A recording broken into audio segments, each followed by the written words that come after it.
Carolyn, certainly no laughing matter. I can tell you police have their hands full with these possible sightings. Let me get to the first one. So you're saying that this a clown attacked you here tonight and cut you with a knife? Yeah. What if he would have had a knife to his throat or something? He would have actually done more damage. He could have killed my kid. 2016 was a bizarre time. Those are horrific events that one can only look back at in retrospect with disgust, horror, and complete dismay. ISIS was at the height of its power, enacting terrorist attacks against the world. The Orlando nightclub shooting, which is the second deadliest shooting in U.S. history, changed countless conversations regarding gun laws. One Direction broke up, which is self-explanatory. It's One Direction. Like, come on, man, that's depressing. The Syrian refugee crisis, Brexit, the Zika virus, the presidential election, and last but not least, the clown epidemic. To this day, one of the most bizarre spectacles of mass hysteria recorded in human history. But what caused all this to happen? Why were people terrorizing kids in the streets with clown costumes? Was this all part of a social media trend? Or was this something greater in itself?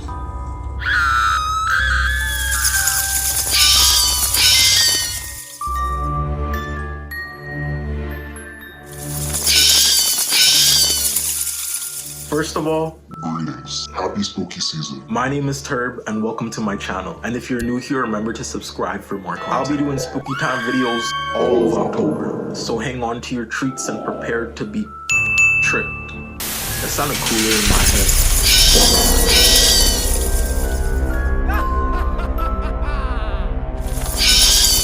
Clowns are often the focal point of childhood terror. It makes sense too, with their otherworldly appearance and bizarre mannerisms. It's no wonder that children are pushed to the edge of tears when in the face of one. But historically, this was not always the case. The stigma behind clowns is actually a fairly new one. And no, it didn't start with Stephen King's novel It, but rather in 1836 by the author Charles Dickens. But this was only the first case of a purposely portrayed horrendous clown figure. Actual clown sightings wouldn't start until 1981 in Boston, when kids started to report clowns in forested areas, trying to lure them into the woods. This was quickly dismissed as over-imagination though. But was it really? Because if my kids come to me talking about, "Dad, there's a killer in the woods trying to lure us in there with candy," I'm going into that forest with a knife and instinct.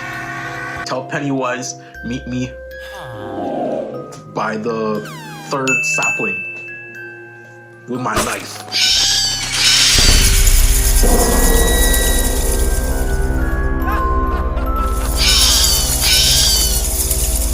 More modern day sightings can be traced to as early as 2013, when a North Hampshire clown would terrify people doing nothing but holding a balloon and a teddy bear. Personally, as a black man, I'd like to call this reparations.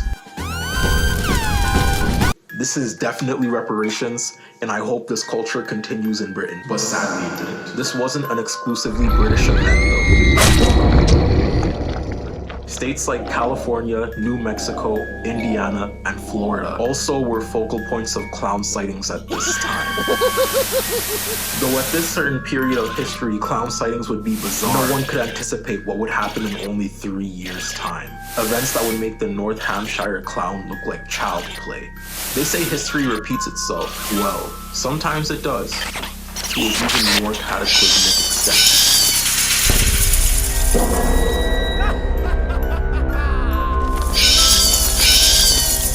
It all started in August of 2016, and by this time, leaves and GPAs were falling. In Greensville County, South Carolina, the New York Times reported that several children have been offered money by clowns in an attempt to lure them to an abandoned house in the woods beside their apartment complex.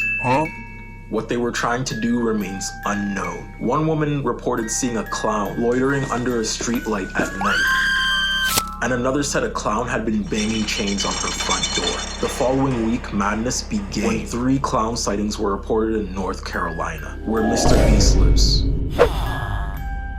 Coincidence? Or is this man behind it all? Is this man? Nah, he's not. I just kinda like thinking that this dude is somehow related to clowns trying to murder people. Next came clown sightings in nearby North Carolina. 9 clowns were arrested in Alabama. And then sightings and social media threats by clowns began to skyrocket to the point of no return. We were in a full-blown clown pandemic, and the world was now aware of it. But the worst was yet to come.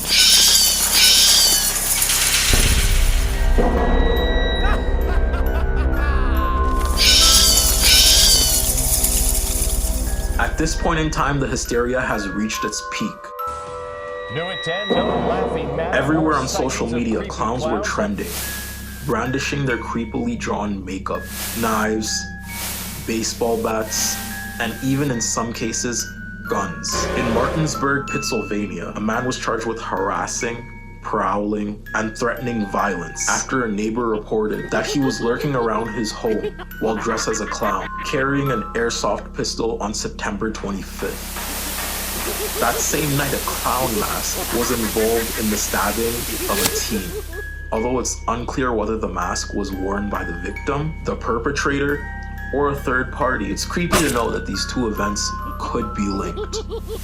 From scaring, to luring, to threatening, to potential murder, clowns began to become more and more unhinged. Ohio would also soon become a place clowns would gather to wreak havoc. Beginning with a woman being chased up her doorsteps of her apartment building on September 28th. The next day, a clown was arrested and charged with making terrorist threats to harm students at Cora Lane High School.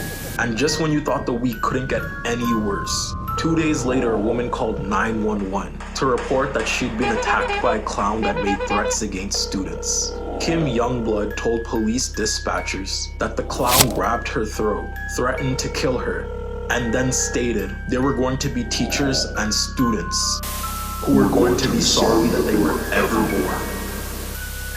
This ultimately led to all schools in the reading area being closed. Hell of a week though. Keep in mind, October didn't even start yet.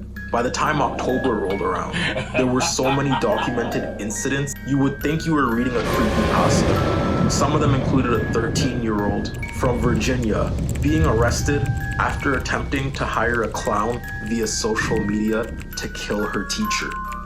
There was also mobs of college students organizing in order to hunt down clowns. They really had college students cosplaying as the Avengers. Like some kind of anti-clown Avengers. And over 1,000 reports worldwide of clowns with weapons terrorizing schools. The 2016 clown pandemic was a bizarre one. We had grown men and women running around in suits, scaring and even sometimes severely hurting children. Grown men. Grown women. This was a free case of mass hysteria. Although there have been countless cases of mass hysteria, in human history, like the dancing epidemic where people would literally contagiously break out into dance until they die. Like imagine someone nay-naying into their grave. Nay-nay before you get a whooping. You better hit the nay-nay before you get a whooping. Nay-nay, hurry up. That would be insane. That's like the cultural reset we need. Or maybe not. I don't think people should die.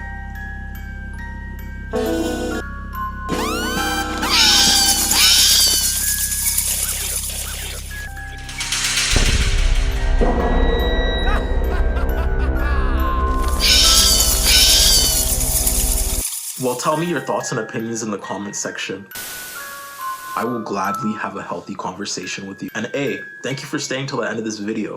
I'm gonna be posting like every Sunday, so subscribe and hit that bell if you wanna see more. I love y'all, and peace.